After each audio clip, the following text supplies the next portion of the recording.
Bonjour à tous, aujourd'hui je vous propose un voyage pour découvrir pourquoi la nuit est noire.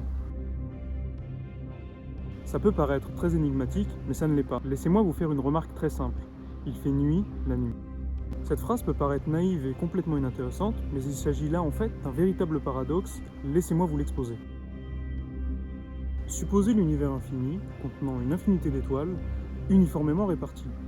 Alors, normalement, peu importe la direction dans laquelle vous observez, vous devriez observer une étoile. Pourquoi ? Eh bien parce que la luminosité apparente d'une étoile n'est dépendante que de sa distance à l'observateur, c'est-à-dire nous. Par exemple, une étoile de taille similaire au Soleil nous apparaît moins lumineuse seulement parce qu'elle est beaucoup plus loin de nous. Autrement dit, sa luminosité apparente est beaucoup plus faible. On peut en conclure que toute direction contient une étoile, donc sa lumière, et donc toutes les directions du ciel devraient nous apparaître complètement lumineuses. Le ciel devrait être la nuit complètement illuminé. Or, ça n'est pas le cas. Ce paradoxe a été soulevé au XVIIe siècle par Johannes Kepler, un astronome anglais du XVIe siècle, qui est notamment connu pour ses travaux sur les modèles cosmologiques. Alors comment l'a-t-il trouvé ? En fait, il essayait de réfuter des modèles cosmologiques de Giordano Bruno qui supposaient que l'univers était infini. Kepler, ne croyant pas que l'univers était infini, utilisait ce paradoxe pour contester les arguments de Bruno.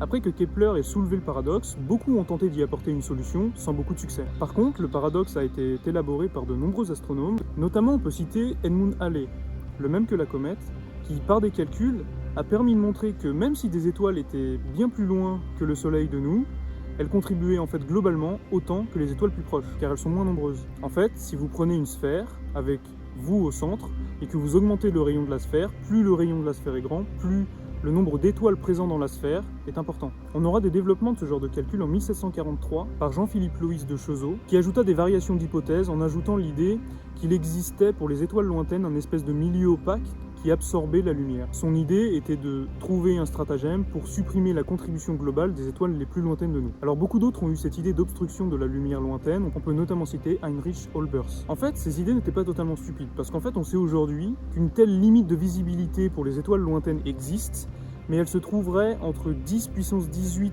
et 10 puissance 19 années-lumière de la Terre, ce qui se situe en fait au-delà de l'univers observable, c'est-à-dire au-delà de la lumière qui a pu nous parvenir depuis le Big Bang. En gros, l'univers qu'on peut observer avec de la lumière. Mais maintenant, une question vous brûle peut-être les lèvres. Est-ce qu'on peut donner une solution à ce paradoxe ? Alors en fait, la réponse est oui. Avant le XXe siècle, il y a eu beaucoup de tentatives de résolution du paradoxe, avec des hypothèses comme la finitude du temps ou de l'espace, l'âge fini de l'univers, la non-uniformité de la matière dans l'univers.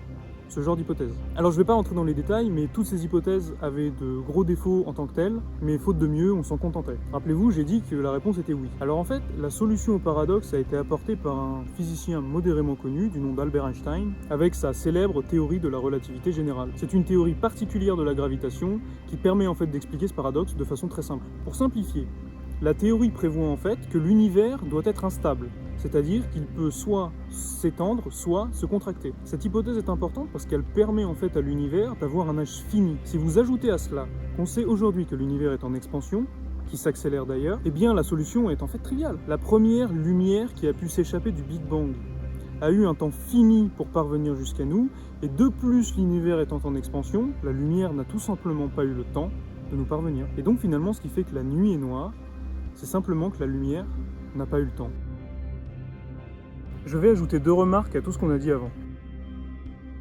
La jeunesse de la solution qui est absolument étonnante. En fait, l'origine de l'idée de la solution, elle vient, ou on peut l'attribuer à Edgar Allan Poe, le célèbre poète qui en 1948 a publié son livre Eureka, qui est d'ordre métaphysique et poétique, où il y dit ceci: « La lumière de la lumière étant finie, nous ne voyons pas les étoiles dont la lumière n'a pas eu le temps de nous parvenir. L'arrière-plan de l'univers nous est invisible. » Et vous voyez qu'en fait, c'est exactement la solution qu'on a donnée au paradoxe dans la précédente partie.